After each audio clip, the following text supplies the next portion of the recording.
24 апреля стартовала всероссийская акция «Георгиевская ленточка». Волонтеры каждый день собираются на площадях и раздают георгиевские ленты с памятками, как носить георгиевскую ленточку. Важно носить ее у сердца. Волонтеры Победы – это общественное движение, которое объединяет многих людей по всей стране. Праздник 9 мая – это великий праздник. Праздник – это, во-первых, это мои деды, это мои родственники, которые прошли войну, начиная с 1937 года, еще служили в армии и вернулись домой только в 1953 году. Они, слава богу, вернулись все живы-здоровы, но, к сожалению, уже в 1957 году они все умерли от фронтовых ран. Праздник 9 мая празднуется в честь Великой Отечественной войны. Великий праздник для истории России.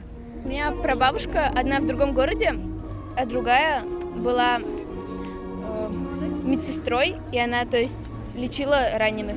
Ну, у меня прадедушка, он тоже участвовал в войне и пропал без вести. А прабабушка, она, по-моему, не участвовала, но пережила, она жива до сих пор. Тот цветущий и поющий яркий май.